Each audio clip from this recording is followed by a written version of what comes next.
The officer held a gun while inspecting the shipping container, completely unaware that behind the steel plate were dozens of poor stowaways. They held their breath, not daring to move a muscle. Only after the officer walked away did they finally dare to breathe. But suddenly, he ordered his men to go into the deepest part of the container, while he himself began measuring the length of the container step by step with his feet. Realizing something was off about the container's depth, he ordered his men to open fire.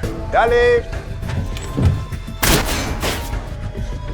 Sure enough, the bullets didn't exit from the far end, meaning there was still a hidden space inside the container. Calmly, the bald officer walked up to the steel wall and gently urged the stowaways inside to surrender. When there was no response from inside, the bald man announced that he would have his men fire into the area to see if anyone was hiding. Finally, a girl, unable to withstand the pressure, opened the iron door. The bald officer was delighted, but immediately raised his gun and fired a shot. With a single command, his mercenaries unleashed a ruthless round of gunfire at the steel wall. After all, they only needed obedient poor people to serve as laborers. They had no use for selfish stowaways who would waste their precious food supplies. The mercenaries swiftly cleaned up the scene, but they failed to notice that someone was still hiding inside a wooden crate suspended above. Earlier, Amy had sensed something was wrong and climbed up in time. Thanks to her high intelligence, she had survived by sheer luck. As the container was hoisted up, Amy was finally on her way to her destination. But this sea journey turned out to be nothing like what she had imagined. The ship had just reached the open sea when it encountered a massive storm. The vessel rocked so violently that it nearly tilted past 90 degrees. Amy pounded on the container frantically, trying to call for help. Even when she shouted through the breathing holes, her voice was drowned out by the deafening thunder. Fortunately, a crew member responded, but in the very next second,